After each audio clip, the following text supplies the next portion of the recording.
Assalamualaikum warahmatullahi wabarakatuh. Perkenalkan, nama saya Viola Esti Lestari, NPM 1903090051, kelas 5B Pagi Kesejahteraan Sosial, mata kuliah Advokasi Sosial dan Gerakan Sosial. Di sini saya akan memaparkan pembelajaran yang ke-13 tentang gerakan sosial dan menjelaskan perilaku kolektif. Yaitu yang pertama ialah teori asumsi utama. Teori penularan perilaku kolektif adalah emosional dan irasional dan hasil dari pengaruh hipnosis dari orang banyak.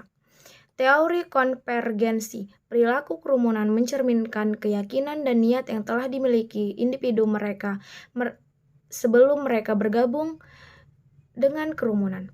Teori normal yang muncul. Orang tidak yakin bagaimana berperilaku ketika mereka mulai berinteraksi dalam perilaku kolektif. Saat mereka mendiskusikan perilaku potensial mereka, norma-norma yang mengatur perilaku mereka muncul, dan tatanan sosial dan rasionalitas kemudian memandu perilaku mereka. Teori nilai tambah perilaku kolektif terjadi ketika beberapa kondisi ada, termasuk ketegangan struktural, keyakinan umum, faktor pencetus, dan kurangnya kontrol sosial. Teori penularan. Teori penularan dikembangkan oleh sarjana Prancis Gustave Le Bon pada tahun 1941 sampai 1931 dalam bentuknya yang berpengaruh tahun 1895, The Crow, A Study of the Popular Mind, atau Le Bon pada tahun 1895 sampai 1960, seperti banyak intelektual lain pada masanya. Teori konvergensi adalah salah satu teori yang menghadirkan pemahaman baru tentang perilaku kolektif ini. Menurut teori ini, kerumunan tidak terlalu mempengaruhi individu untuk bertindak secara emosional dan bahkan kekerasan. Teori kemunculan norma. Tepat setelah pertengahan abad ke-20, Ralph H. Turner and Lewis M. Gilland pada tahun 1957 mempresentasikan teori norma mereka yang muncul tentang perilaku kolektif, yang meremehkan irasionalitas yang ditekankan pada dekade-dekade sebelumnya oleh Le Bon dan intelektual lainnya. Teori nilai tambah. Menurut sosiolog Niels Melzer, kondisi penting untuk protes adalah faktor pencetus, peristiwa mendadak yang memicu orang untuk mengambil tindakan.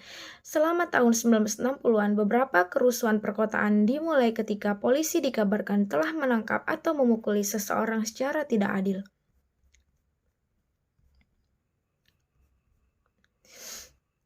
Teori konvergensi mengasumsikan bahwa perilaku kerumunan mencerminkan nilai-nilai dan keyakinan yang sudah ada sebelumnya dan disposisi perilaku individu yang berpengaruh dengan kerumunan.